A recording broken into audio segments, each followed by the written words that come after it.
Good morning.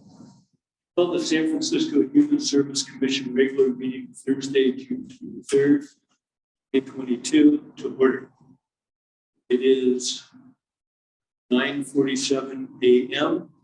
I am the Service Commission President Scott Kahn. Commissioners, please respond with President when I call your name. With President Gray, present. Commissioner Coughlin McDonald. I believe she's going to be on Zoom. Commissioner Summel. And Commissioner Singer. Can you hear us? Yeah. You raised his hand. Great. We have a quorum. Item 2 is the adoption of our agenda. Are there any comments or questions from the commission regarding the agenda? Is there any public comment? Yes. Hearing no further requests to speak on this item, is there a motion to approve the agenda? Second? Second. Do you understand what he said? I don't know. Item 3 is the adoption of the May 26th regular meeting minutes. Are there any comments or questions from this commission regarding the minutes? Hearing none, I ask for a motion to approve. I'll second. Favor aye, so moved.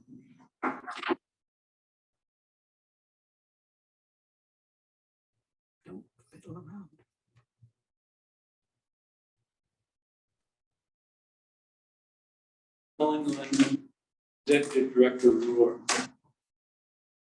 Thank you, President Kahn. Commissioners, good morning. I will start with an update from the state, which has been apparent with the state budget. On June 15th, the legislature passed their version of the budget in response to the governor's May revise. Last month, I updated you on the elements and components of the May revise that affect our operations. So, I won't repeat what the legislature has affirmed in the May revise. We want to speak to a fair amount of investments in human services that the legislature is proposing in the budget align with a lot of our priorities that we advocate for through the County Welfare Practice Association. The first is a $50 million general fund augmentation for our foster parent retention and support requests. That would be statewide, so we get a share of that. That would also potentially draw down some federal dollars, so it could be larger. That, as you know, we've had a marketing campaign that sort of hits the stars given COVID, but we'll move forward with that now to improve foster parents. So this additional dollars would be in line with activities we're currently doing. There's also a $70 million general fund against state general fund one-time basis for family finding for older youth in foster care. Family finding is extensive work that we do to find extended family members of kids who are in foster care to potentially place them with. So this could be relatives that are out of state, it could be extended families, people that we get sometimes don't even know to them. It was a really large investment that's targeted to 40 waiver counties, of which we were expired. This is $300 million in 22-23 and $300 million in 23-24. What they're calling layoff prevention assistance. I don't like the term because we aren't laying off anybody, not in a position, but layoff prevention assistance is what the state called it, and really, in short, 40 waiver counties do the transition from 40 to FFPSA, federal funding mechanism for welfare.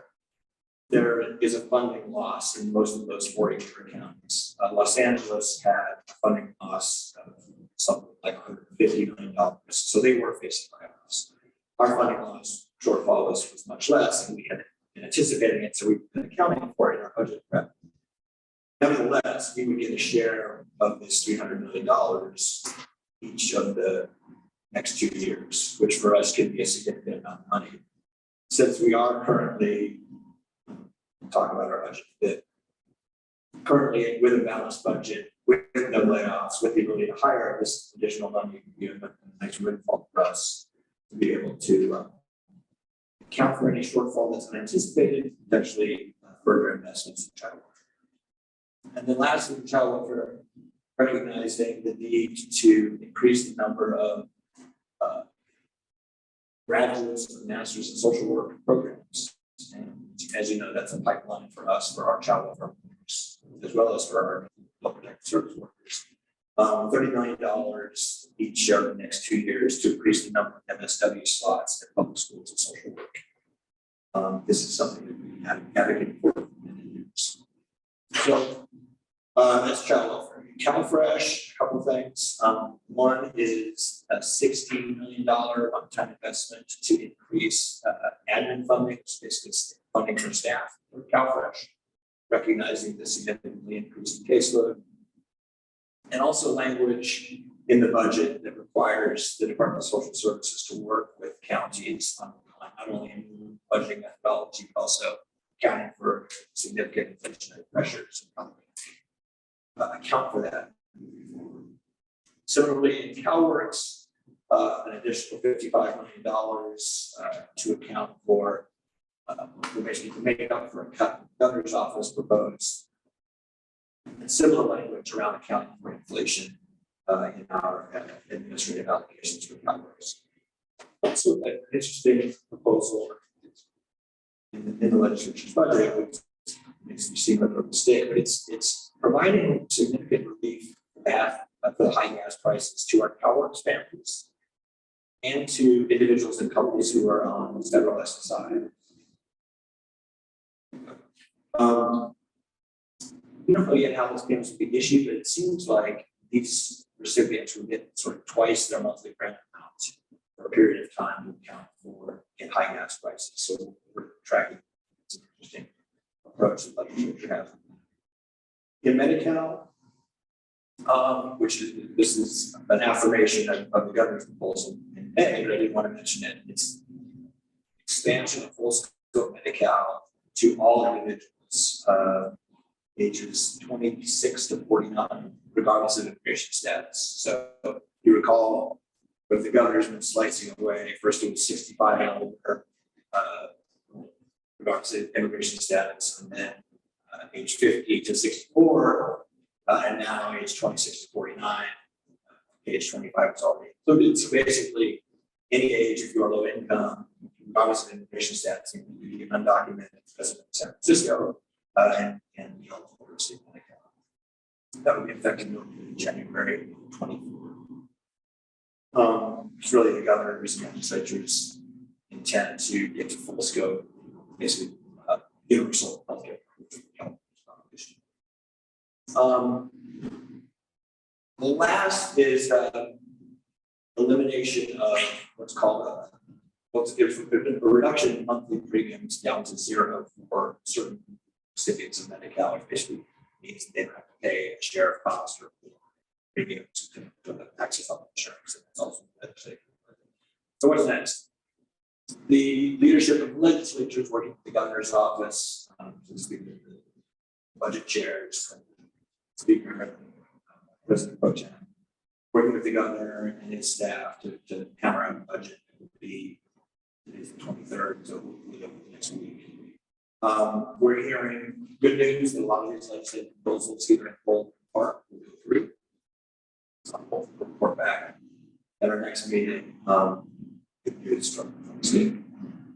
So locally, as you know, on June 1st, Mayor Reed proposed her $1.1 billion budget for our agency to the board. And then on June 16th, so last week, Director Dearman from Disability and Aging Services and I presented our budget to the Board of Suits Budget and Appropriations Committee. In general, our presentations were well received. Most of the discussion on our side, expansion of our food programs that we significant expansion of food support programs that we did under COVID. And really, discussions centered around how can we make these food programs permanent. Their current year budget is about $23 million for community food programs.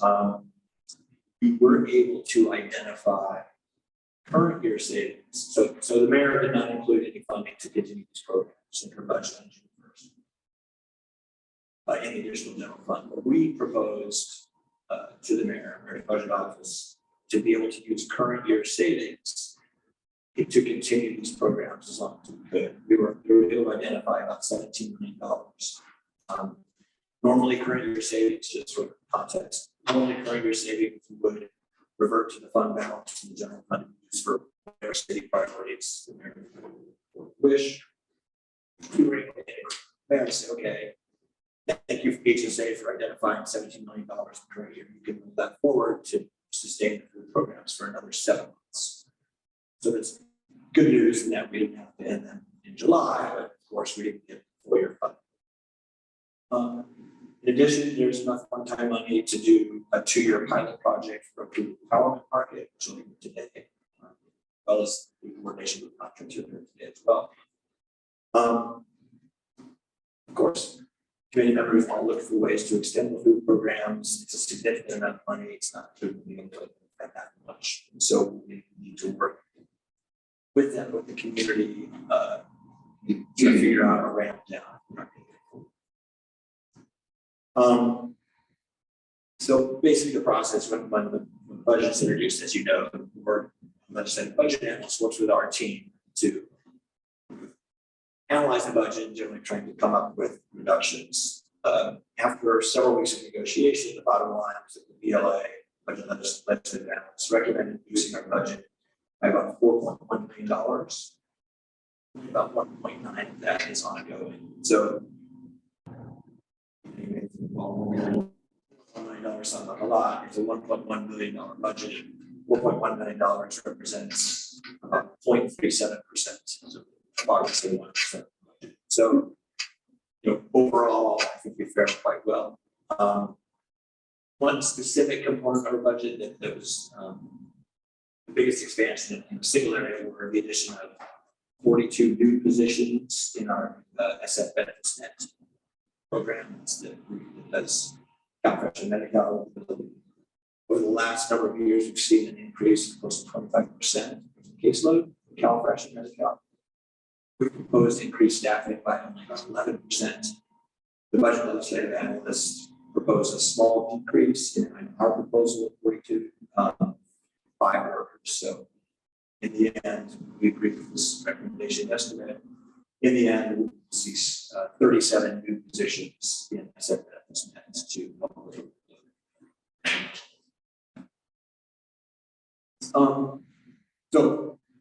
we're done with our hearings for the board. They will continue to deliberate in the next couple of days. Public comment will be all day Friday, and over the weekend, early next week. Once we're done, we're not going to see any more cuts to our agency's budget. The only thing we'll see now is augmentation for what they call board aspects to restore funding to us. So I'll certainly be reporting on that in this meeting. Shifting gears to food support, just a couple of highlights. On June 17th, the HSA sponsored the return of the annual Chinatown food giveaway. This event serves about 5,000 low-income San Franciscans, most of them are seniors in the AAPI community. The event will be focused on culturally specific items that aren't typically distributed at food pantries. The event actually started in the mid-90s and then canceled since the pandemic began. So it was nice to partner with the organizer, Chinese Newcomer Service Center, to bring it back to the community last Friday. And then just an update on our food coordination groups, as I talked about it in the context of our budget. So far this year, we have been able to serve. These are community food programs. So generally, grocery giveaways But other sources of use for food vouchers, things like grocery vouchers, wellness meals. We've been able to serve over 73,000 households this year, estimating about 180,000 San Francisco different households. Through our community partners, we've served about 150,000 meals and provided over 1 million food packs. And then our COVID-19 isolation and quarantine food helpline. So this is when someone is isolated or COVID. That's served 2,000 households in over 18,000 countries and 37,000. So clearly, programs that we've been funding and supporting partners have done a lot of good.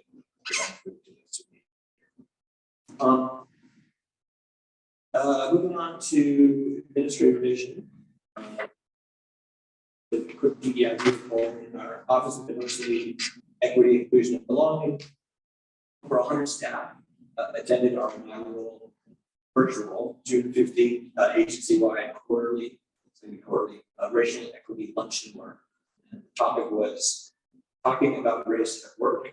I was a guest speaker from the City of Oakland's Office of Diversity.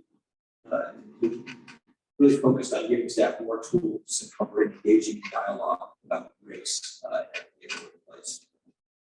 And then in our continuing effort to continue providing professional development opportunities for staff to support efforts to diversify staff, promote opportunities in leadership and positions.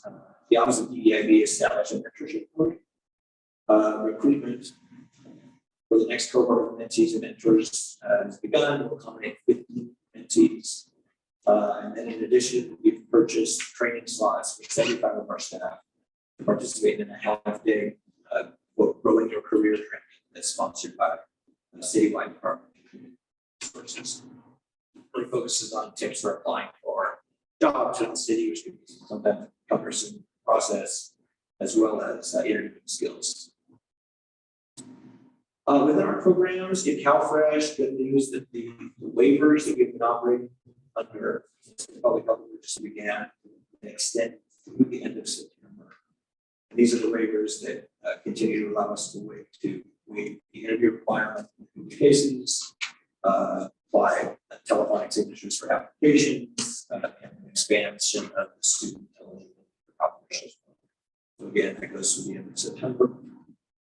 That doesn't mean it's going to end in September, it just means it's extended. So the process is they need to give 60 days notice before it will end. So at least it'll be through November, right? Given they've promised 60 days notice for public health emergencies. This is an action by the federal government, not the state. Also, the emergency allotments for CalFresh will continue. This means all households get their maximum amount of benefits by zero by household size, which is at least $95 in additional food purchasing support on our EBT cards.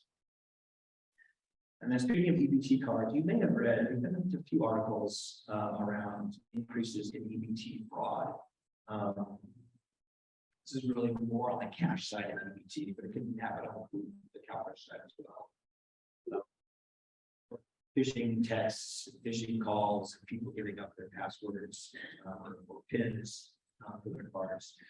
So CDSS, California Department of Social Services, has changed the technology on the card. They added CVV, which is the 3-digit number on the back of your credit card or debit card. That would prevent our recipients from being victims of those phishing because they don't have, because generally they give the PIN, they don't give the CVV, it adds on protection. Those were all activated on June 20th. So all of our households who did this technology already would receive their funds. In Medi-Cal, beginning July of this year, so 7 days, the asset limits for the Medi-Cal programs increased significantly up to $130,000 for one person and $65,000 for every additional household. What does that mean? That means that someone who's low income can now receive Medi-Cal even if they have $130,000 in assets, typically in savings.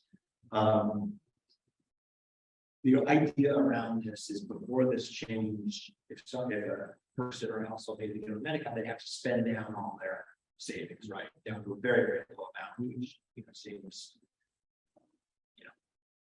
for lack of an eloquent term, dumb. And so this allows a household who doesn't have a high income to maintain that safety in their savings and still get the free healthcare coverage through Medi-Cal. The estimate is about 18,000 households will gain Medi-Cal eligibility through this statewide. And then similar to CalFresh, the Medi-Cal waivers continue. These are the waivers that suspend the obligation to renew your benefits annually. And as a result, we've seen our caseload grow. We're now at almost 135,000 San Francisco households who benefit from this suspension of these eligibility requirements. In CAP, I mentioned this last month, starting late July, early August, CAP is going to resume offering shelter to our unhoused applicants through our County PAT program. During the pandemic, over the last couple of years, because of shelter availability being limited due to the pandemic, we haven't been able to guarantee shelter for our applicants or our recipients. So in late July, every new applicant for CAP will receive a shelter bed. And this, through Care on Cash, the shelter bed is permanent, so that individual would receive that shelter bed through the entire time that individual was on the County Health Assistance Program, which allows really stability for that individual to be in a single place and be able to benefit from the casework and support at the shelters and get on a path to housing. That will start with our applicant in July, and then eventually, as we gear up our beds through our partner agency, Department of Home Support and Housing, we'll be transitioning current recipients to that benefit as well.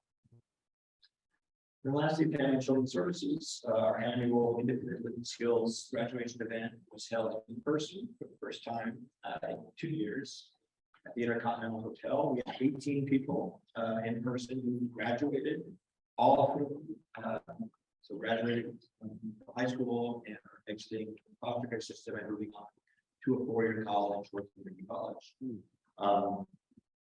The keynote speaker was a representative from the She Ready Foundation, which is a foundation that's started by Tiffany Haddish, who's an activist who's been for foster youth, who's formerly in foster care, and all attendees received luggage. And this, the reason they received luggage is a high priority for Ms. Haddish, because she experienced when she was in foster care having to use plastic garbage bags whenever she had to move from place to place when she moved on to college. So it's her way to say she understands what can go on in foster care and provide that for all of her kids. So we're proud of our youth foster youth for sticking with it through the pandemic and getting the high school diplomas and moving on to college. So a very nice event. Our vaccination rates for foster youth continue to increase. We're now up to 62% for kids aged 12 to 17. We're still a little lower on age 5 to 11, 41%. It's higher than the overall average in the country, but it's fairly significantly below the San Francisco population average. So we're continuing to partner with public health to get our foster youth vaccinated. And then lastly, this will be a neat event. There's going to be a meet and greet between about 30 of our foster youth and Daryl McDaniels, who is one of the members of the legendary rap group Run DMC. So Mr. McDaniels, who was in foster youth, in foster care, really wants to sort of begin to engage a lot of foster youth throughout the country. He's going to be here on July 27th. He's going to share his journey in the foster care system and foster youth, encourage youth young adults to pursue their dreams like he did. And we'll have his book, he'll be signing books with the kids. And the reason I'm mentioning it is if you are interested, commissioners, there are slots for you to attend. It's on July 27th. So if you're interested, Elizabeth can send you information about it. So before I'm done. open up to questions and comments. Are there any questions from members of the commission?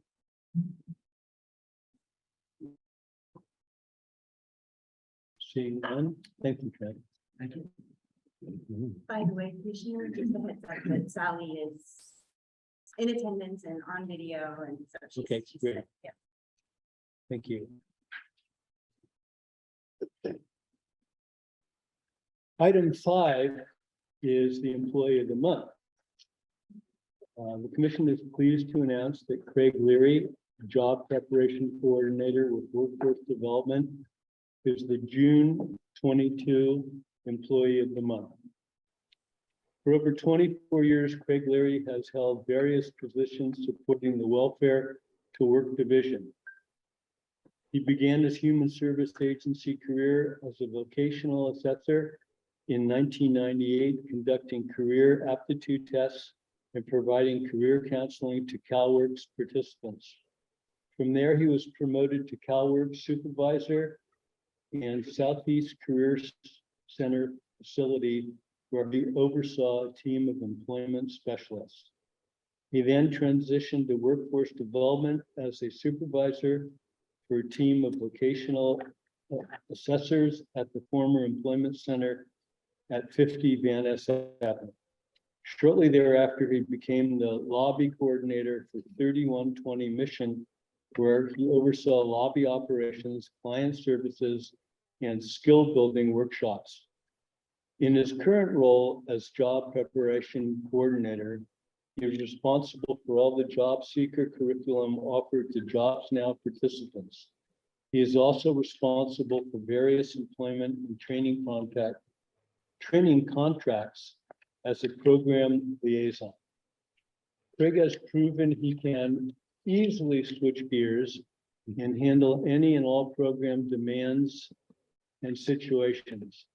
During the critical stages of the pandemic in 2020, Craig was tasked with adapting traditional in-person job search services to meet the virtual environment. This has been done before within the division. Craig was responsible for mapping out and then implementing this new way of working, which he did in record time. With his expansive knowledge of workforce development concepts and best practices, he was able to design and develop various work webinars and training programs for clients. Internally, under Craig's careful and supportive guidance, the staff learned various platforms, including Skype, Zoom, and Teams. Staff were appreciative of the work and life skills Craig shared to cope with the new pandemic landscape. The division ultimately transitioned smoothly and successfully to a remote work environment, providing quality client services with minimal disruptions. Craig's positive, steady, and patient demeanor helped staff through many challenging months during the pandemic, both at the onset and even now, as staff once again pivot as they return to the office. In spite of numerous and competing responsibilities, Craig is always willing to drop what he is doing and happily help his team resolve whatever the current issue may be. He is a jack of all trades, helping with computer setup, internet troubleshooting, client requests, and reporting reviews and meeting coordination with testing vendors. It is with great appreciation and pride that we present Craig with the Employee of the Month Award. Thank you, Craig.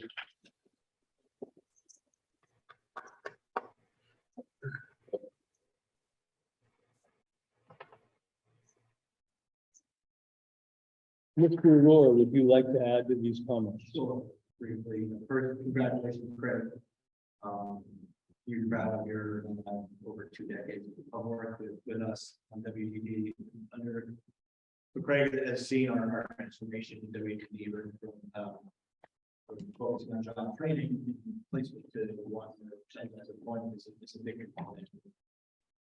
His work as vocational assessor and job prep coordinator, he keenly understands the importance of providing folks who are job ready and skilled to keep that relationship positive with our private sector employers. So thank you for that. And it's important to have that sort of institutional knowledge in WBD. But more importantly, for this is the jack of all trades and flexibility of the COVID, which we all had to deal with.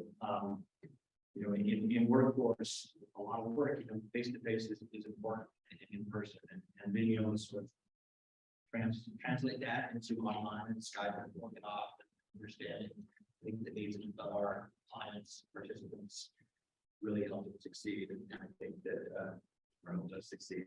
And so we're recognizing not only for your decades of commitment to great work, but really for that flexibility and know-how and innovation and agency. So thank you, Greg. Very well deserved.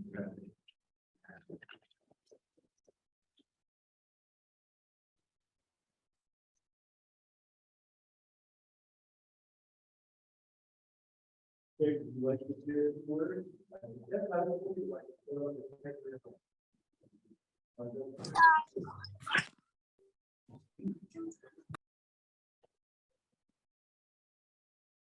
So, my name is Tom, one of the commissioners. I'm the director of the Work Service Division, Workplace Development. I could not pass the opportunity to say a few words about Greg today.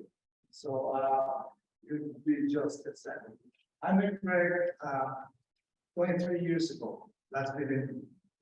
It was my first day of work as the director of Workplace Development here, December 6, 1999.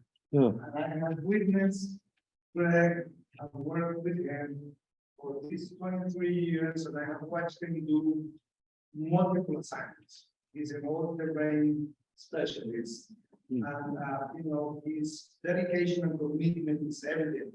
In fact, he has never said no in terms of an assignment. Whatever we threw to his desk, he did. And you know, I am so appreciative of Greg, what you've done and your contribution. I also want to highlight that Greg has been a critical member of the Job Style program, who has placed over 30,000 people into jobs in our 2 months.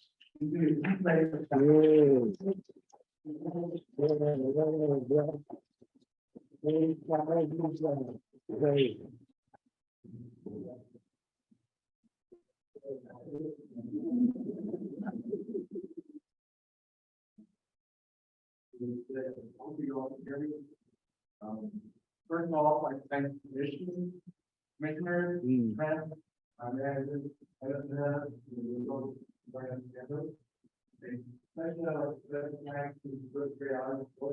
and her daughter, Sarah Daniel,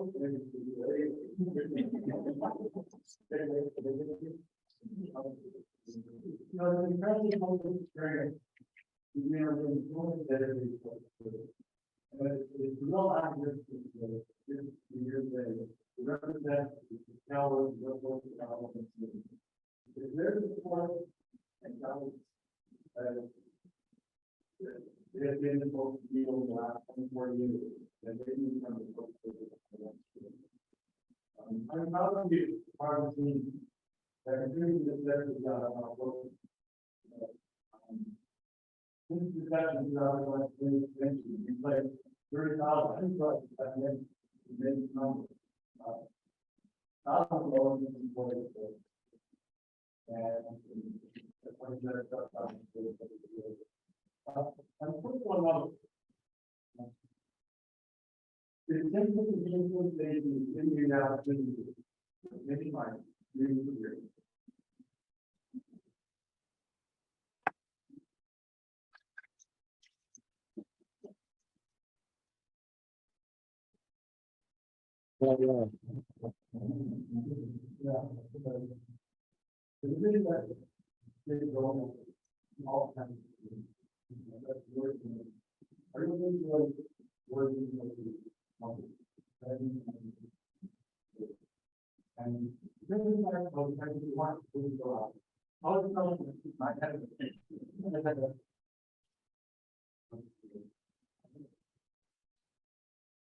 That you hope.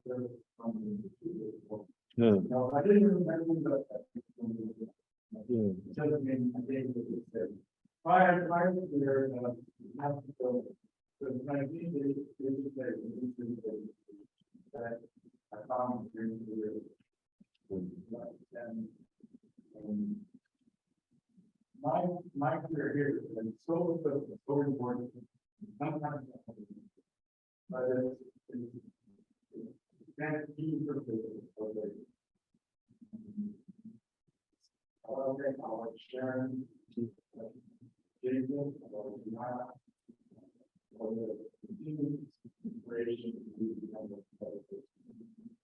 fortunate to be there, I think you watch it. And, well, very much more.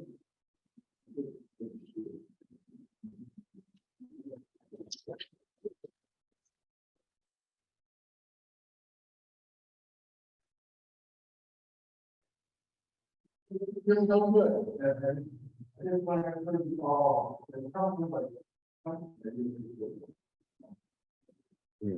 All right. Yeah. Yeah. Moving forward, item 6 on the agenda is the consent calendar. Do any of my fellow commissioners want to remove an item for individual discussion? Is there any public comment? Hearing no further requests to speak on this item, is there a motion to approve the consent calendar? So moved. All in favor?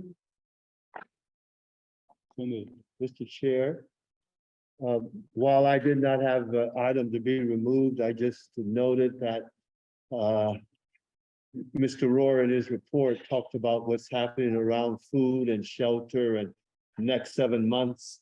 And much of that number 1 is just about that. Food and shelter, food and shelter. So I'm just sensitive and thinking about and praying about our work as we go forward with this is coming. Thank you, Reverend Craig. Item 7 on the agenda is a presentation by Teresa Young on the communications team's current marketing campaign. Oh, marketing.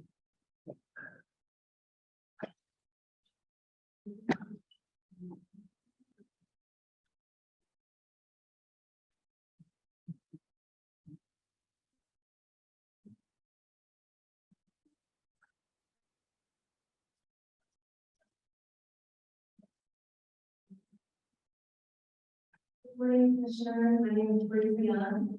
It's good to see you all in person and not in the box. I'm very honored to be representing the communications team and just the great work that I'll be providing out here.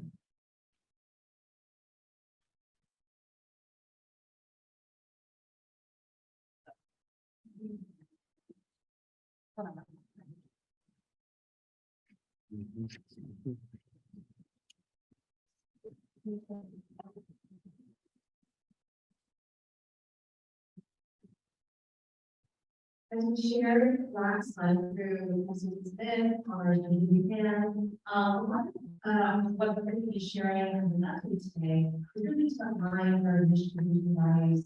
We are an agency.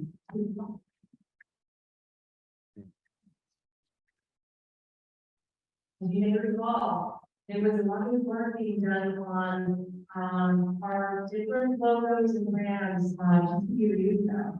I think you can see back then, a lot of research and interviews just to gauge how we're perceiving the agency and how we folks are accessing or being aware and how programs is using them. This slide right here is just some reflection of the different logos that were out in the public just a few years ago. So a lot of work's done to get us to where we are today. And the logo that you all now see in a lot of institutions and groups. How do you unify right now? The logo is different. It's also about how we ensure smart, how we talk about our business services. And really about clarify relationship with different agencies in their departments. It is to the public. Having that visibility, recognition that programs are looking to be. And also provides our departments with the listening involved. Having a mission to our public and our needs. Having a brand and marketing materials like that actually allows them to look and feel. It allows us to have our agency, our mission, vision, values, and goals and values. And also, it allows you all of the things that we put out there in the public, whether it is printed materials, things on social media or digital communications. It has that piece of the book. It also allows us to have a lasting impression for members of the family, so that they can again recognize the services that we offer.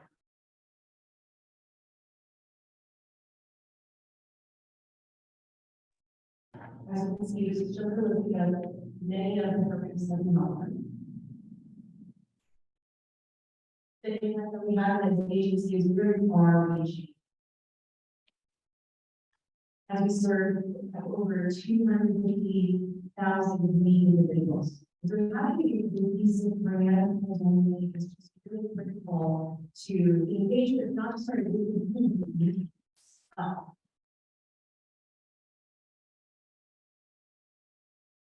So how a new brand, and now our brand is actually about over a year and a half young now, and how it benefits our staff. Again, it breaks down the silos between our departments, really brings a unified look and feel to all of our different materials, and we're actively working on updating a lot of materials, but also helps people see the bigger picture of what we do and feeling part of that. And also it fosters employee engagement across our different departments and teams and levels of our organization toward our shared mission and vision and values. Now, how does that benefit the public? Again, I mentioned about recognition. At a glance, especially if you are standing outside waiting for the bus and you see one of our advertisements roll up on the side of a bus, it's easy to recognize. Whereas previously, with all these different logos and different colors, it was hard to distinguish what services and programs do we actually offer. And so having that increasing access for the public, that recognition, that at a glance really helps people see the value that we bring to them, and also clarifies our relationship, not just with our clients, but also our service providers and community partners. And with recognition comes a lot more trust in terms of how we represent ourselves out in the public.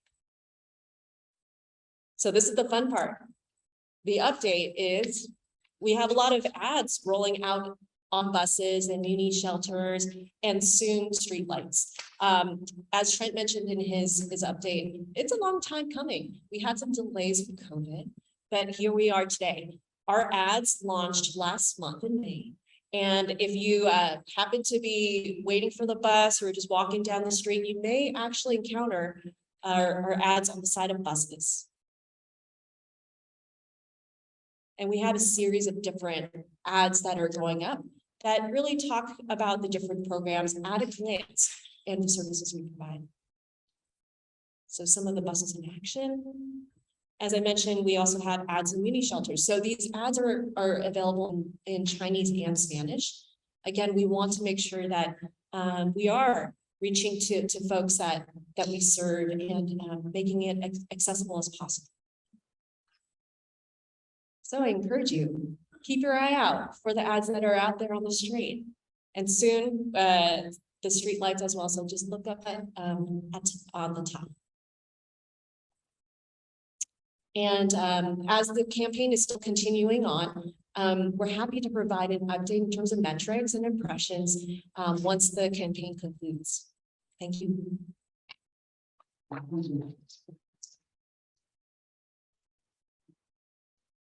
You have any questions?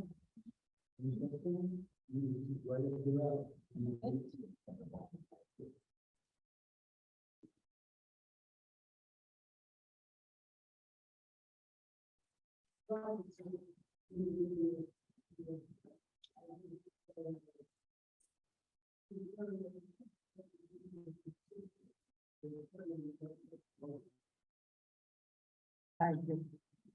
you repeat what you said? I'm not gonna hear. Sure. Paraphrase. If I can paraphrase for you, Commissioner, very pleased, very pleased that we're about to doing this, and for a while, a long time, you know, community and others and the public who don't receive our services don't really know what agency is all about. So I'm just glad.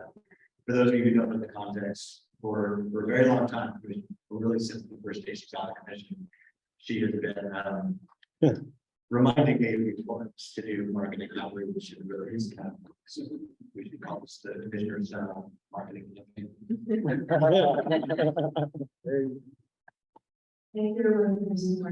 Thank you. Thank you. Yeah. Thank you.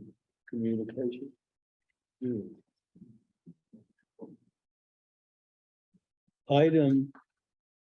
Section 8 on the agenda is action items. The first action item, 8A, is the resolution to hold in-person meetings with some members possibly appearing remotely. Are there any comments from members of the commission? Is there any public comment? Hearing no further request to speak on the item, we will close public comment. Is there a motion? Second. All in favor? Aye. So moved. We're getting feedback from the Zoom folks that they only couldn't hear me, so. How does this sound now? Beautiful. Okay. Item 8A, Yes, yes.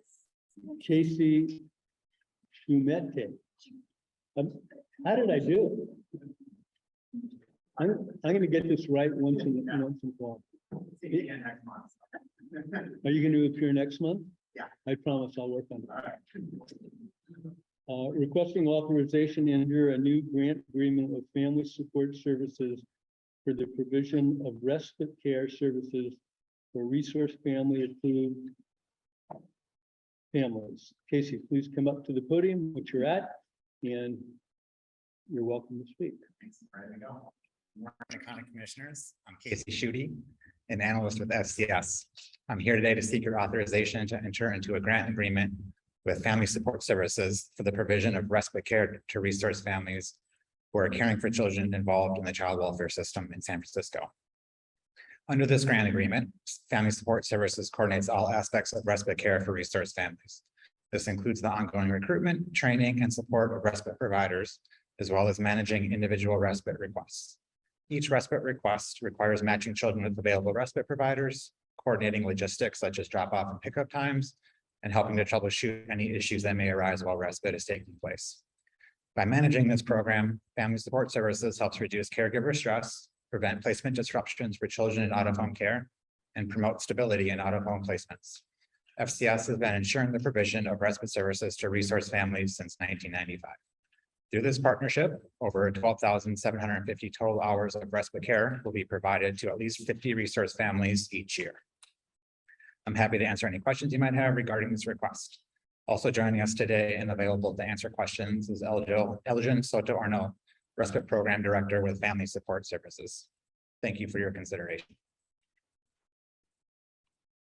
Any questions from members of the commission? I have a question, just on an average in the past 3 years, what Have been requested of us or needed to carry out the service, and where does the number you alluded to? Square. So the annual target is 12,750. I know that Family Support Services exceeded that target in the last full fiscal year. And this year, so it was, I don't remember have the exact number, but I know it was over 13,000 for the 2021 fiscal year. And then I think on this year, we're on track to not quite hit the 12,750 target, but to get close to it. And we're really working diligently around making sure that our resource families know that this resource is available and that we're taking advantage of it to the fullest.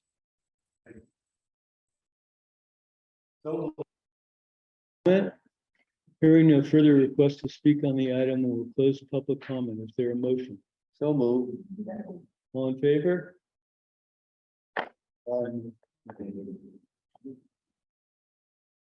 I'll present number 3, or C, 8C. I'll present 8C. There's a change to the agenda language, the contract. There's no change on the contract, that this is one phrase, needed to know language, so. C is requesting authorization to approve sole source waiver and enter into a new agreement with family support services for the provision of safe care training to Department of Public Health Nurses, and then can you please? That's not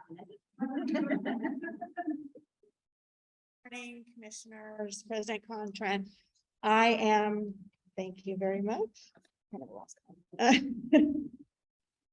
Okay, I am Melissa Connolly, a Program Director with Family and Children Services, and I'm stepping in today for Vanetta Dunlap, who could not be with us. I'm here today to request approval of a sole source waiver and authorization to enter into a grant agreement with Family Support Services for the period of July 1, 2022 through June 30th, 2026 for the provision of training and supervision to public health nurses who provide safe care parenting education to San Francisco families who are at risk of maltreatment. Safe care is an evidence-based home visiting model intended to prevent neglect. I'm here today with Aisha Franco, Family Preservation Program Director and Safe Care Coordinator. We have used the Safe Care model since 2011 to deliver direct skill training to parents to help them learn behavior management techniques. The model is used with families with children age 0 to 5 who have identified risk factors associated with neglect. Last fiscal year, there were 137 referrals. We opened 125 cases and 58 families successfully completed the program. We're asking for $258,812 plus a 10% contingency, not to exceed $284,694 to continue this training and supervision activity for the next 4 years. And happy to answer any questions.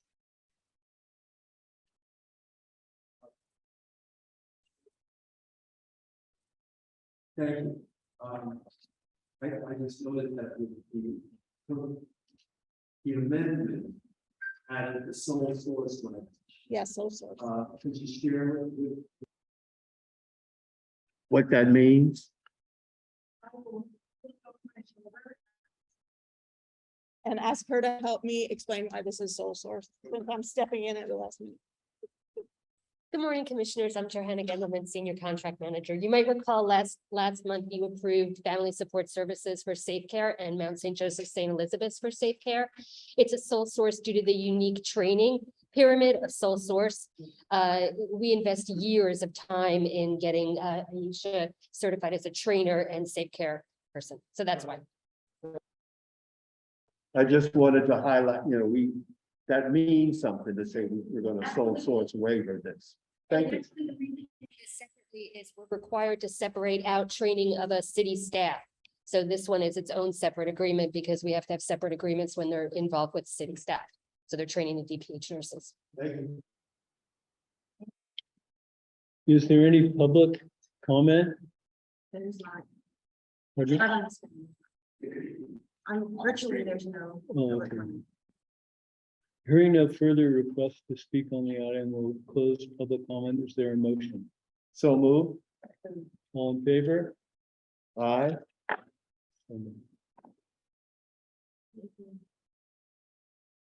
Items 8D and E will be presented by Andy Beatley. Andy, please come to the podium. Good morning, President Con Commissioners. My name is Andy Beatley Hegler, and I'm the Program Monitor for the Self-Sufficiency Services Contract. The Department of Benefits and Family Support requests authorization to enter into 2 grants for the provision of self-sufficiency preparation services for the period of July 1st, 2022 through June 30th, 2026, in a total amount not to exceed $2,200,000. The purpose of these grants is to train, support, provide expertise, and guide participants so that they can navigate and achieve success on their path towards self-sufficiency.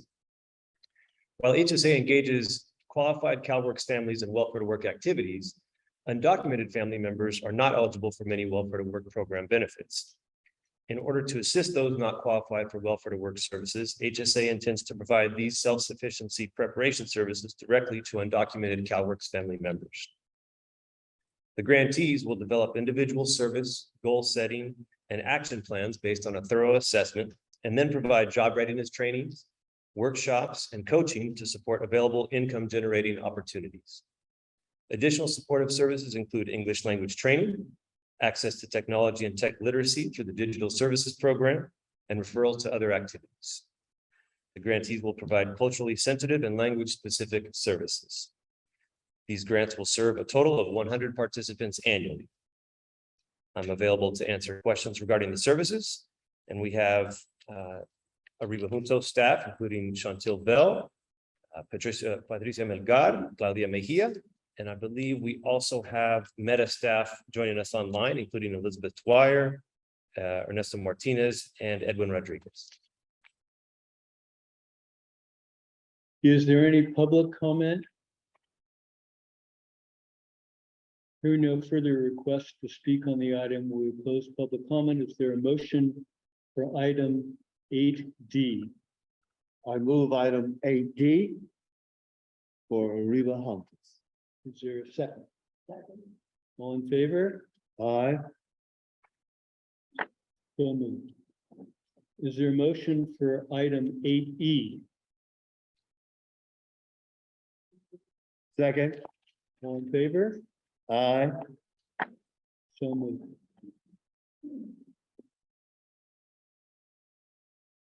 Item 8F, Irina Kadant Siva. How did I do? Pretty close.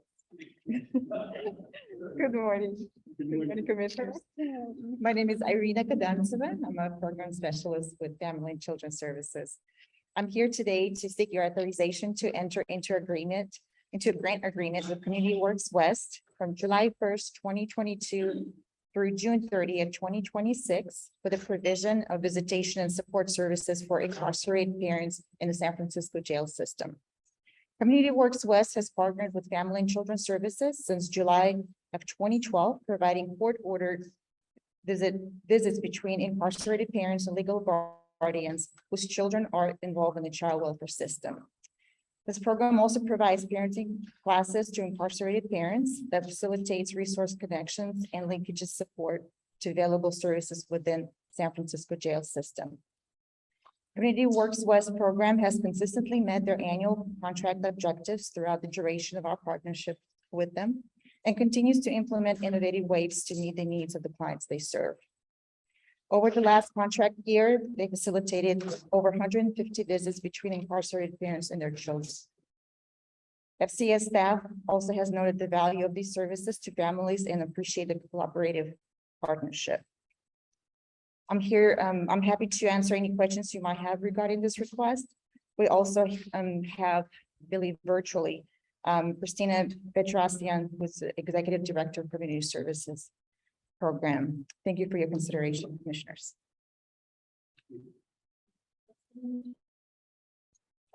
Christina, last name Bedrosian, Bedrosian.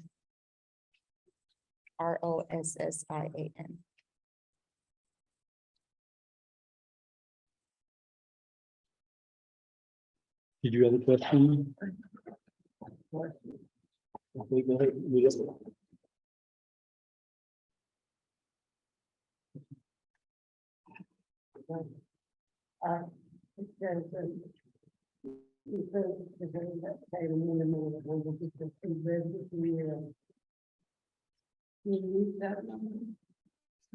it one more time. It's hard to hear you. Scott.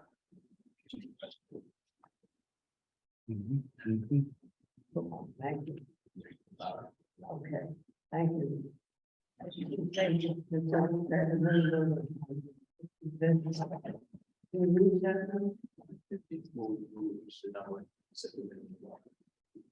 That's the annual presentation for the contract. So it's over 150 visitations this year. You. Is there any public comment? Hearing no further requests to speak on the item, we will close public comment. Is there a motion? Second, All in favor? Aye. Item 8G, Christina Chen. Requesting authorization into enter a new grant with La Casa de las Madres for the provision of domestic violence services to CalWORK participants.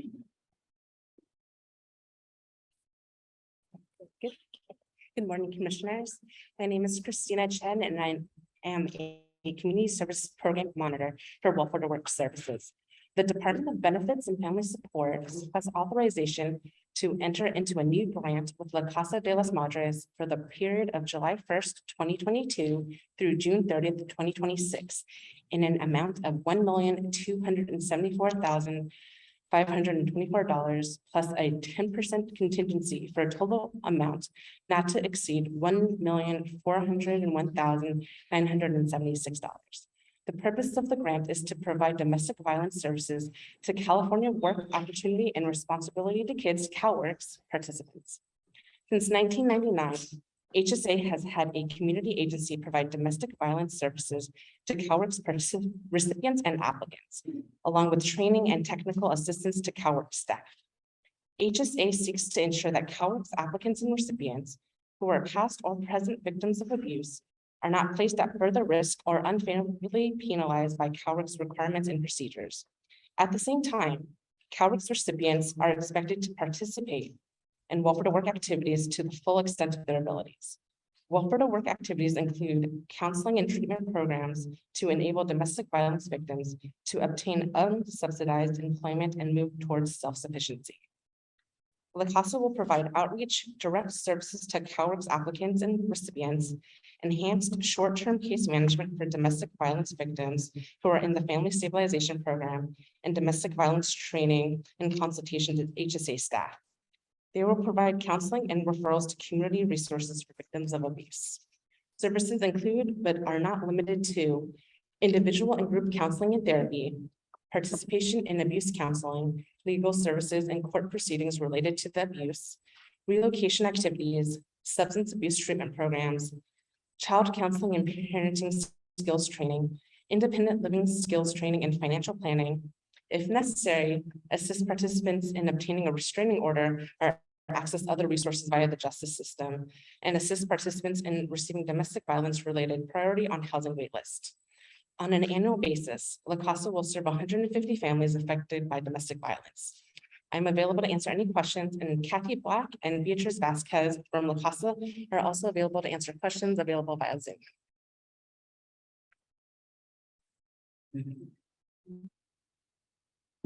Comments or questions from the commission? Is there any public comment? Hearing no further requests to speak on the item, we will close public comment. Is there a motion? so move. All in favor? Aye. So moved. Item 8H, Christina once again requesting authorization to enter into a new grant agreement with self-help for the elderly for the provision of light duty community services. The Department of Benefits and Family Support requests authorization to enter into a grant with self-help for the elderly for the period of July 1st, 2022 through June 30th, 2026, in an amount of $1,400,424 plus a 10% contingency for a total amount not to exceed $1,540,466. The purpose of the grant is to provide light duty community service work opportunities to County Adult Assistance Program or CAP recipients who have certain work limitations. A subset of CAP recipients suffer from physical and or mental limitations that reduce the range of work responsibilities they can manage. These individuals do not qualify for Social Security disability benefits. However, they are still subject to work fair assignments, which require a minimum number of hours of employment in order for them to continue receiving public assistance.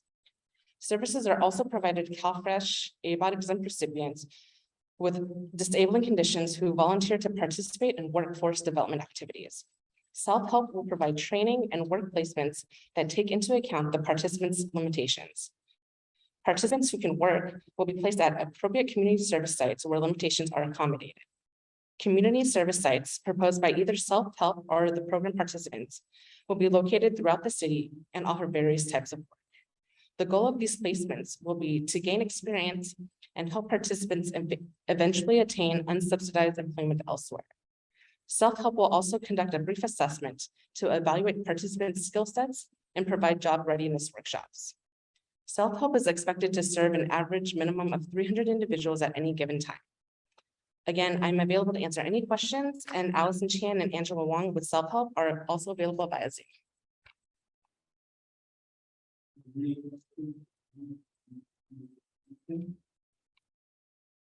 Any public comment?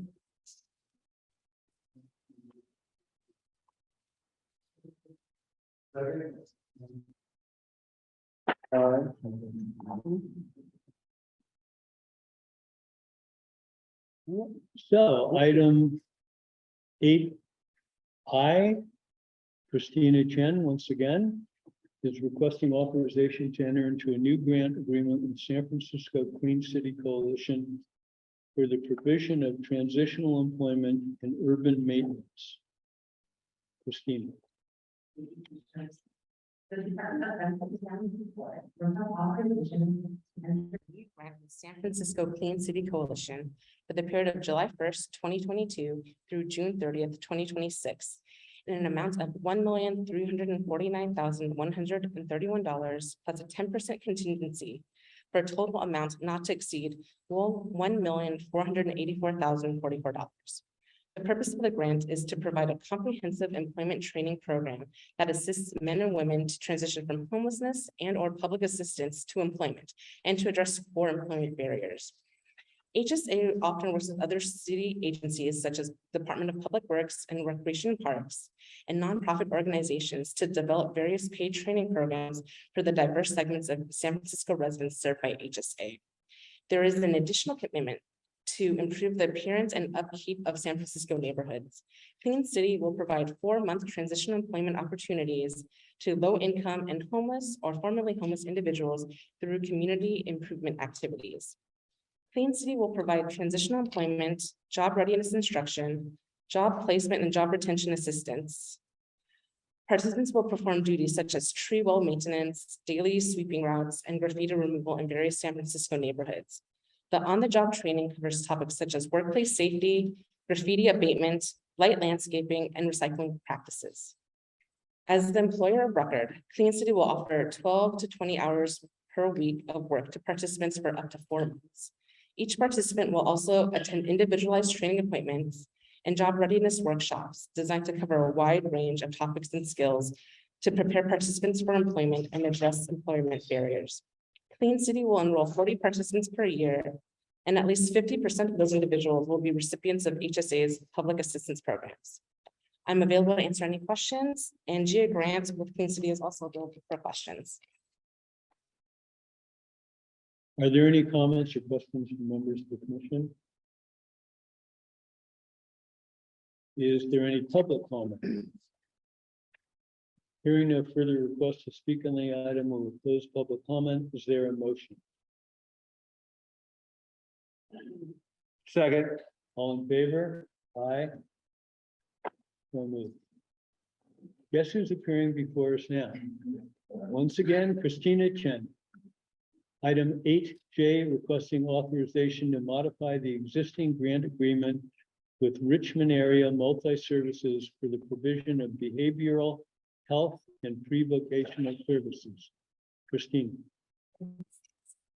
The Department of Benefits and Family Support requests authorization to modify the Behavioral Health and Pre-Vocational Services Grant with Richmond Area Multi-Services, or RAMS, for the period of July 1st, 2022 through June 30th, 2026, 2023 in an additional amount of $2,310,697 plus a 10% contingency for a total amount not to exceed $8,023,473. This modification extends the services for one additional year. The purpose of the grant is to provide pre-vocational services, pre-vocational behavioral health evaluations, and behavioral health services to eligible participants. Services such as assessment and counseling, psychoeducational groups, and soft skills training assist participants in obtaining meaningful employment and for continued success on the job. RAMS will assist participants in engaging in employment services to the full extent of their abilities in order to enable them to obtain unsubsidized employment and move towards self-sufficiency. In pre-vocational services, RAMS will provide behavioral health related soft skills training, behavioral assessment, peer support, and individualized coaching in workplace behavior and expectations to eligible participants. In behavioral health evaluations, RAMS will provide learning needs assessments to eligible participants and recommend suitable activities to those who face learning challenges. RAMS will also conduct on-the-job assessments, which include psychosocial evaluations in a workplace setting in order to determine whether a client is ready to comply with and benefit from vocational training and/or employment support. In behavioral health services, RAMS will provide behavioral health assessments and counseling, as well as an enhanced short-term behavioral health case management for eligible participants. I'm available to answer any questions, and Rebecca Peng and Vivian Vong with RAMS are also available via Zoom.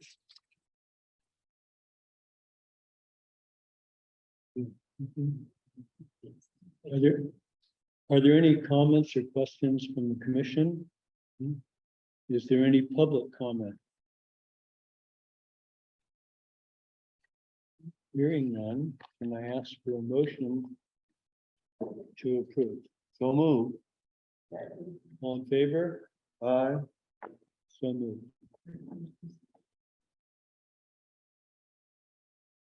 Items 8K and 8L are being presented by Miyako Day. Miyako. Yes, that's perfect. Good morning, commissioners. My name is Miyako Ye. I'm a program specialist with San Francisco Benefits Net. San Francisco Benefits Net requests authorization to renew the grant with the San Francisco Marin Food Bank for provision of the Emergency Food Box Program during the period of July 1st, 2022 through June 30th, 2026 in the amount of $247,576 plus a 10% contingency for a total grant amount not to exceed $272. The Emergency Food Box Program provides a 3-day supply of emergency food to San Francisco families and individuals experiencing a need for emergency food assistance due to crisis, illness, and unexpected economic hardship, thereby allowing recipients time to address their emergency before having to think about where to get their next meal. The San Francisco Marin Food Bank has successfully partnered with HSA to provide these services for over 20 years. I am available to answer questions regarding these services, and Elizabeth Leon, the contract manager, is also present and can respond to questions regarding the procurement and contracting process. Are there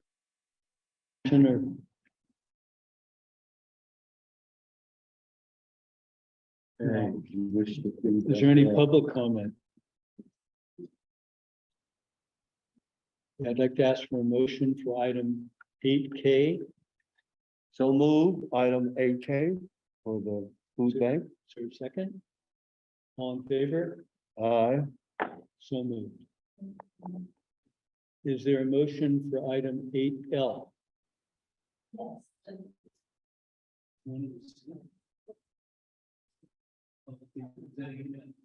Okay, it's still me. San Francisco Benefits Net requests authorization to renew the grant with the San Francisco Marin Food Bank for provision of the immigrant food assistance and pantry food assistance programs during the period of July 1st, 2022 through June 30th, 2026 in the amount of $2,277,356, plus a 10% contingency for a total grant amount not to exceed $2,505,092.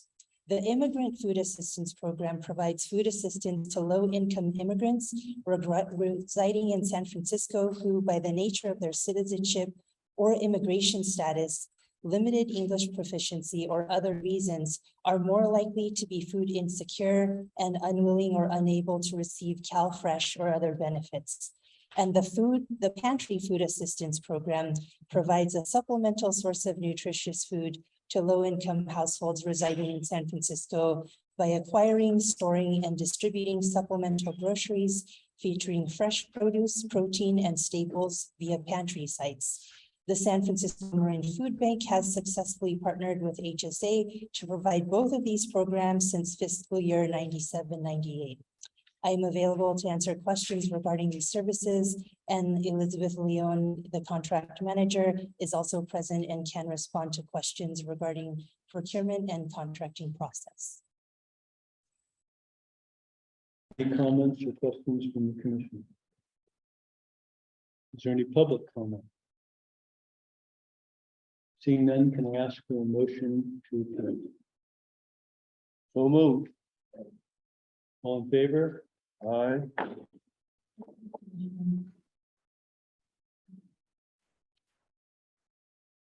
Item 8M, Jason Pulte is presenting for Ingrid Mesquita and is requesting authorization to enter into a new grant agreement with the Children's Council of San Francisco and Wu Yi Children's Services for the provisions of early care and education integrated services.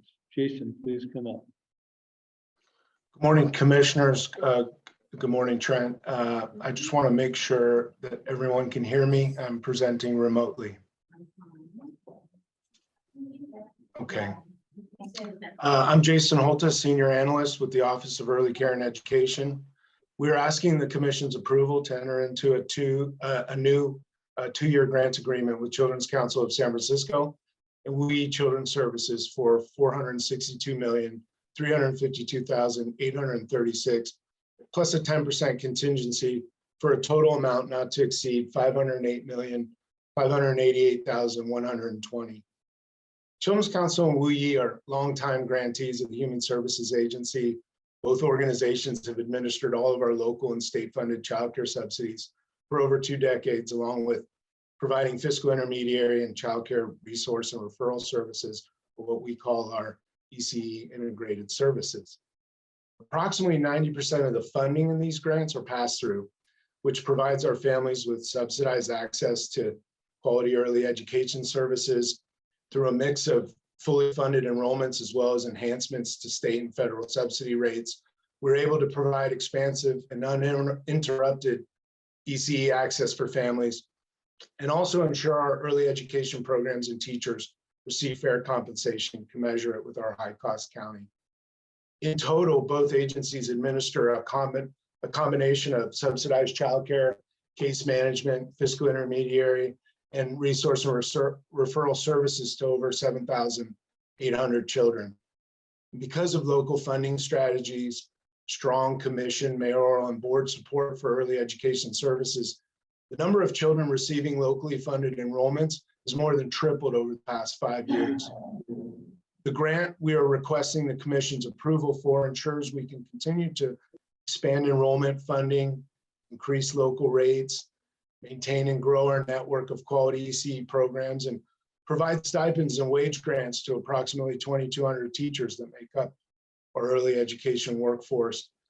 And finally, to expand subsidy eligibility from its current ceiling of 85% of the state median income to 110% of the area median income. This will provide some much needed relief to lower middle income families also struggling with a high cost of childcare in San Francisco.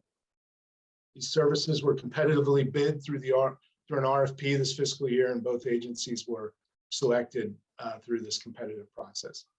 I'm happy to answer any questions. Are there any questions from the commission for Jason or comments? Hearing none, is there any public comment? Is there a motion? Second.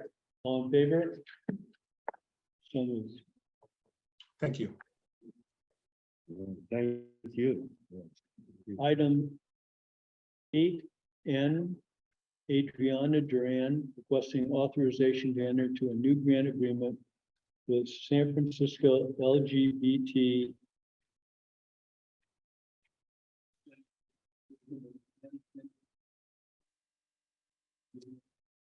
Hi, good morning, President Connie, Commissioners.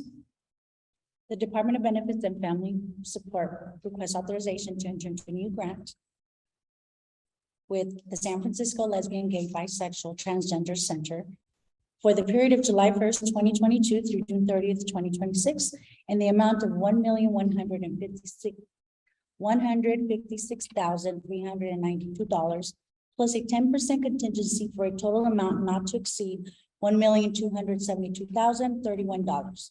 The purpose of this grant is to provide employment support services to the city's transgender and gender non-binary population. The background. In 2006, San Francisco Board of Supervisors provided funding to HSA, and the center was awarded the contract to begin a new program to connect transgender persons with job opportunities and develop a job retention and career advancement system. The Transgender Employment Program of the center was the nation's first program designed to combat the high rates of unemployment in the transgender and gender nonconforming communities. As of today, we still see a need to address the challenges transgender and non-binary population face in the workplace. The center continues to educate organizations on the importance of SOGI, sexual orientation, gender identity data, and gender pronouns in the workplace. Services to be provided. The center will provide outreach and job navigation services to transgender and non-binary job seekers living and or working in San Francisco, including reentry immigrant and transgender youth populations. To further support program participants, the center will also provide resources for legal services through educational workshops on legal rights in the workplace and name and gender changes, on-site drop-in clinics at the center to meet with an attorney to receive basic legal information. Topics may include employment, housing, and violence prevention. The center's employment services are designed to address the specific barriers experienced by individual clients through an array of services, including job readiness and vocational assessment, job search and placement, employment training referrals, and job retention services.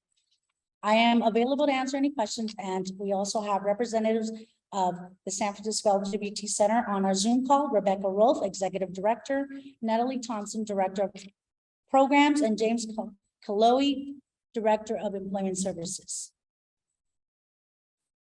Thank you. Thank you. Is there any public comment? Any questions from the commission? Hearing no further requests to speak on the item, we will close public comment. Is there a motion? So moved. Read it. Second. Yeah, it's okay. All in favor? Aye. So moved. Thank you. Items 8O, 8P, and 8Q will be presented by Adriana. With your permission, I would like to present these three items since it's three organizations with one grant. The Department of Benefits and Family Support requests authorization to enter into a new grant with the agencies Abode Catholic Church and Hamilton Family Services for the grant period of July 1st, 2022 to June 30th, 2023, in the amount of $7,730,464 plus a 10% contingency for a revised total amount not to exceed $8,503,510. The purpose of the grant is to provide CalWorks families meeting the California Department of Social Services definition of homelessness with housing locator, housing connector, and housing stabilization and case management services to obtain and retain permanent housing. Services to be provided. All three grantees will provide CalWORKs families living in shelters, transitional housing programs, and families who are at risk of losing their permanent housing with housing locator, housing connector, and housing stabilization services. Housing locator services include identifying units and providing unit descriptions for the housing match and placement process. Housing connector services include matching the placing families with available housing units and assisting families throughout the lease application and placement process. Housing stabilization services include intensive case management through regular meetings with participants to track progress towards employment and housing goals, referrals to other local supportive services, and housing support through landlord mediation as needed. In addition, Catholic Charities and Hamilton Families will provide employment services, which offer a robust set of individualized supports, including linkages to Job Now. All housing support program families will have access to employment services, regardless of which agency they receive housing stability services from.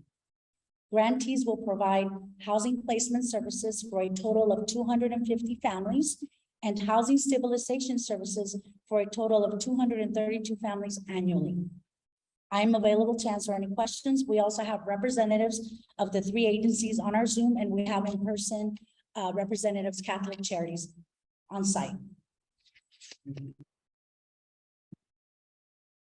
Is there any public comment?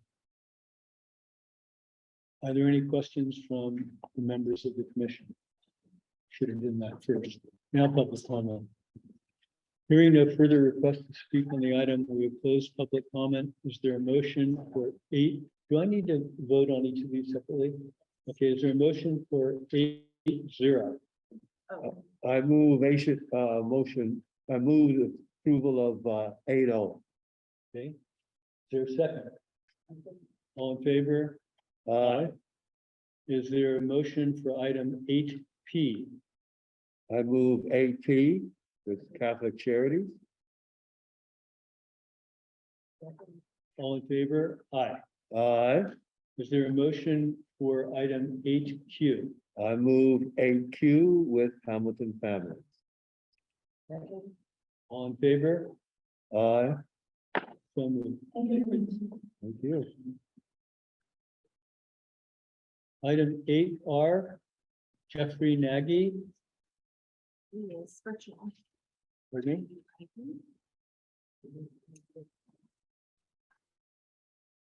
Good morning, Commissioners. My name is Jeff McGuy. I'm a Program Support Analyst with HSA's Family and Children's Services. As the agenda stated, the Department of Benefits and Family Support requests the Commission's authorization to modify the existing grant with Hamilton Family Center for the period of July 1st, 2022 to June 30th, 2024, in an additional amount of $883,006 plus a 10% contingency for a revised total amount not to exceed $2,716,740. The purpose of this grant is to provide property management and residential services at 538 Holloway. 538 Holloway serves as bridge housing for families participating in our Bringing Families Home program. It serves as temporary stable housing for homeless families as they work their way through the BFH program to secure safe, stable, and permanent housing. Hamilton has partnered with HSA to provide property management and residential services at 538 Holloway since 2015 and has consistently met grant expectations and provided quality services at the building over those years. The Holloway site has been impacted by COVID-19 pandemic and health and safety measures put in place to ensure social distancing and to protect the family. During the pandemic, it was decided to reduce the number of families who could reside there from 6 to 4. The pandemic also slowed the housing process for these families, resulting in longer stays and fewer families accessing.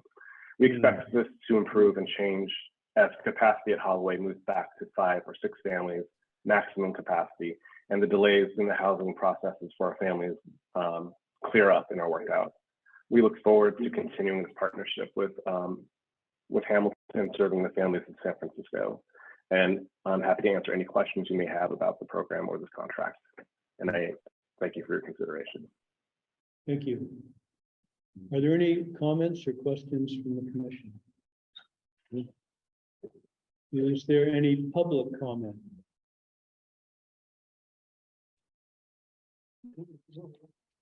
Hearing no further requests to speak on the item, we'll close public comment. Is there a motion? Second. All in favor? Aye. So moved. Thank you. Thank you. Item 8S, Cindy Lynn, requesting authorization to modify the existing grant agreements with multiple providers for the provision of innovative neighborhood food support for 7 additional months. Cindy. Good morning, commissioners. My name is Cindy Lynn. Thank you. My name is Cindy Lynn, Food Coordination Manager here at HSA.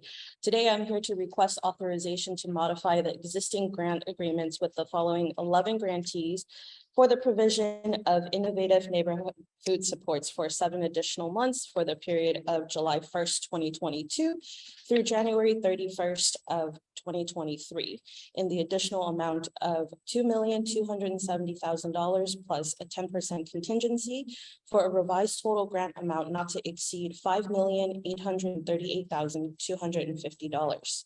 The 11 grantees are Bayanihan Equity Center, Bayview Hunters Point Community Advocates, Bayview Hunters Point Foundation for United Council of Human Services, Booker T. Washington Community Services Center, Chinese Progressive Association for Excelsior Works, Curry Senior Center, Dolores Street Community Services, Fresh Approach, Glide Foundation, Homey, and SF New Deal for their partnership with the SF African American Faith-Based Coalition. These modifications will allow our grantees to continue neighborhood-based efforts that have effectively improved food access for food insecure San Franciscans. Nearly all of the grantees operate either grocery pantries and/or meal programs that are focused on providing culturally relevant food choices in a manner that is dignified and efficient. These neighborhood-based efforts have seen no decline in clients nor demand, and we look forward to supporting these grants for an additional 7 months so that our neighbors in need can continue. Thank you for your consideration, and I'm happy to answer any questions you may have. Thank you. Comments or questions from the commission? Is there any public comment? Hearing no further requests to speak on the item, we will close public comment. Is there a motion? Second. All in favor?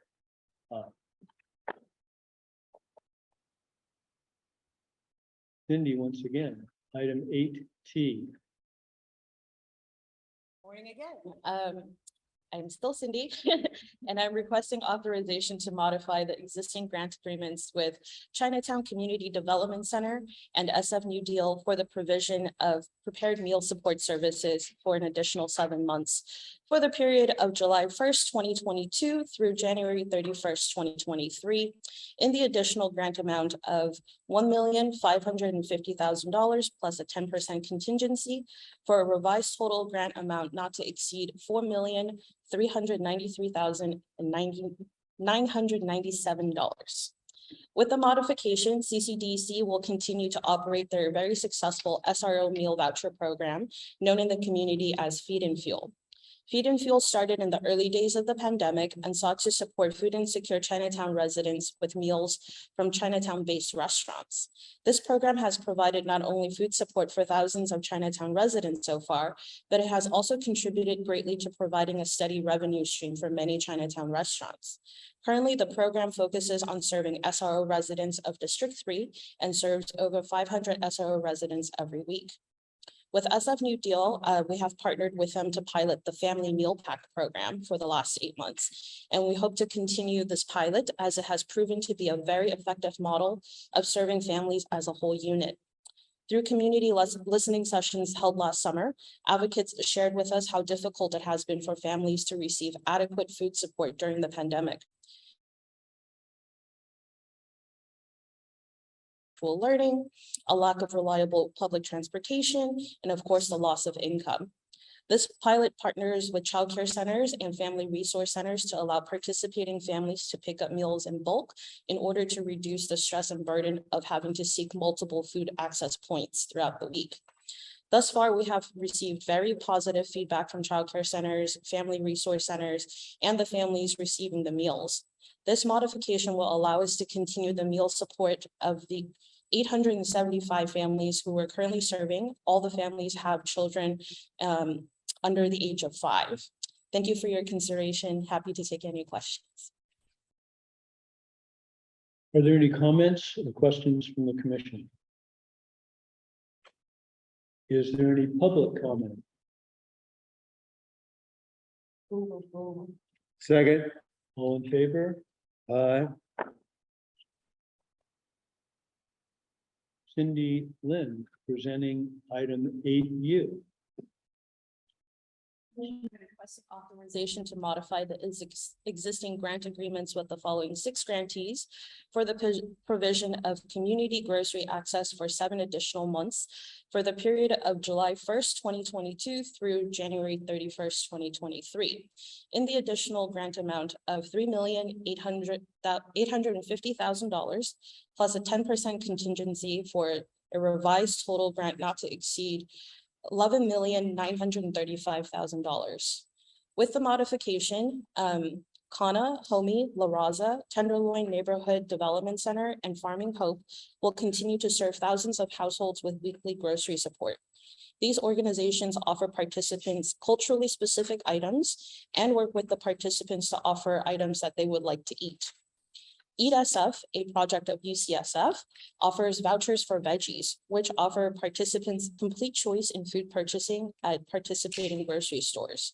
So far, we have been able to partner with this grantee to serve thousands of San Francisco households, and we have worked with them to expand their network of participating stores to include a store on Treasure Island and an additional store in the Sunset neighborhood. Thank you for your consideration. Happy to answer any questions. Comments or questions from the commission? Is there any public comment? Hearing none, can I ask for a motion to approve? Second. So moved.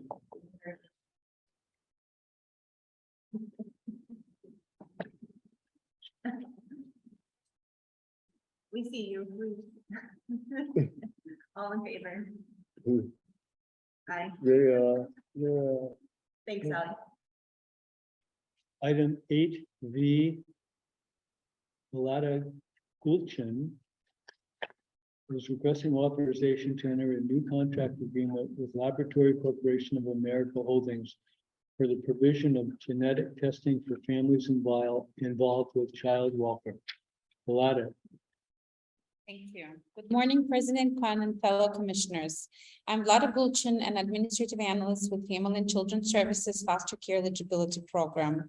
I'm here today to seek your authorization to enter in a contract with LabCorp for the period of July 1st, 2022 and June 30th, 2026.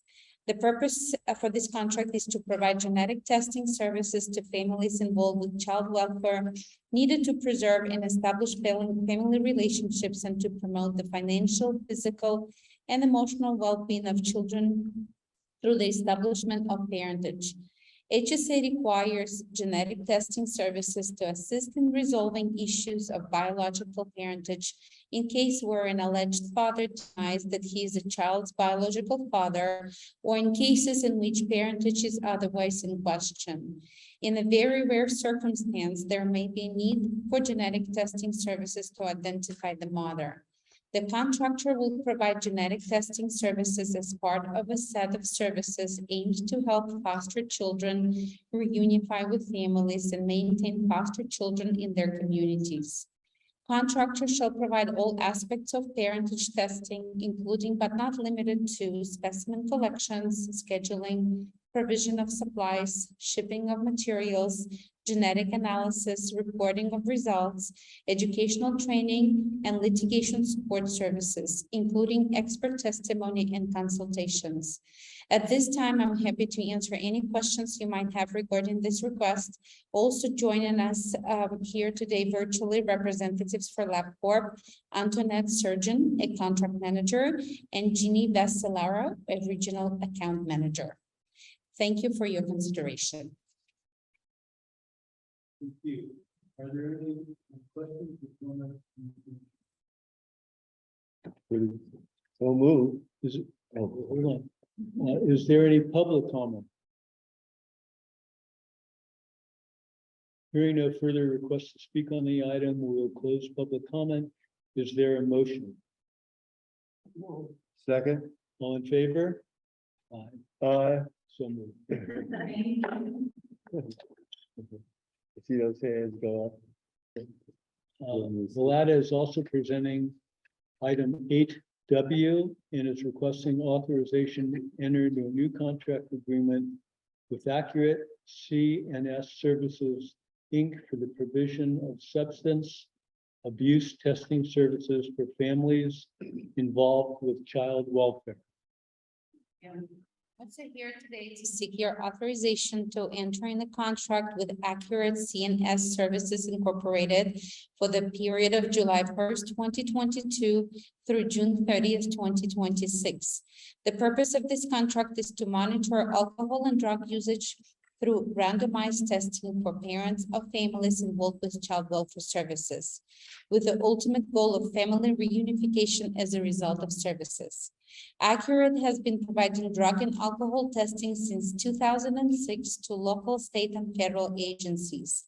Among their public clients are the San Francisco Police Department and San Francisco Municipal Transportation Agency.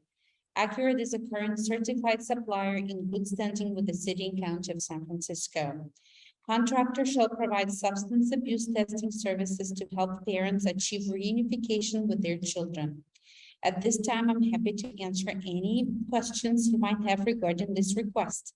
Also joining us here today are representatives from Accurate C&S Services Incorporated, Regina Jones, the president, Dylan Mattis, operations manager, Patricia Chan, office administrator, and Jason Johnny, marketing assistant, health services specialist. They're here with us virtually.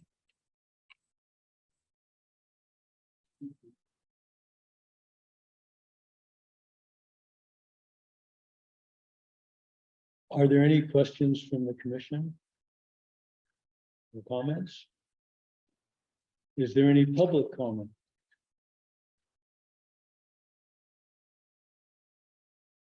Hearing no further requests to speak on the item, we will close public comment. Is there a motion? Second. All in favor? Aye. So moved. Thank you.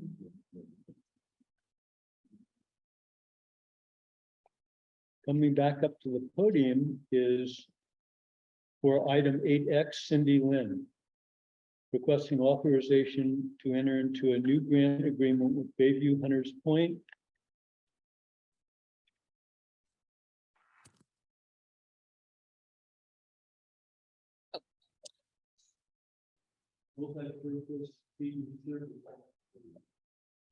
Thank you, Commissioner. I am here to request authorization to enter into a grant agreement with Bayview Hunters Point Multipurpose Senior Services to pilot the first ever food empowerment market in San Francisco. Thank you. In July of 2021, the Board of Supervisors unanimously approved the Food Empowerment Market Ordinance, which outlines the model's various components and designates the Human Services Agency as the lead city agency in this effort. The Food Coordination spent nearly 6 months researching similar models across the country, which resulted in RFP 1011, which was published in February of this year. This grant is the result of that solicitation. This grant is for a 2-year pilot with a grant amount of $5 million with a 10% contingency for a not to exceed of $5.5 million. This pilot is slated to be in District 10, hopefully with a storefront along the 3rd Street corridor. District 10 is home to one of the biggest food deserts in the city and has lacked an affordable grocery store for many years. This model seeks to provide a market that will allow participants to get high-quality food items of their own choosing at either low cost or no cost at all. After the market is established, resource referrals and job training opportunities will also take place at this market. We look forward to partnering with Bayview Hunters Point Multipurpose Senior Services, who have decades of experience in providing food support to the Bayview community on this vision. And I would like to introduce Kathy Davis, Executive Director of Bayview Hunters Point Multipurpose Senior Services, as she would like to share a couple of remarks. Hi, I'm Kathy Davis from Bayview Senior Services, and I'm really excited to see this food empowerment market come to fruition and to be a part of it. I really see it as a big community organizing event for all of us to get the community involved, to work with a lot of community partners that we have already solicited and more to come, and to really create a place where it's more of a long-term solution to food insecurity, and a place where we can work on food sovereignty. I really appreciate the work that we've been doing so far and working with the Bayview advocates, and they have helped us a lot with the work that they do at the San Francisco produce market to make sure that the food is really respectful of the community, and we're able to provide really great food for people who really deserve it.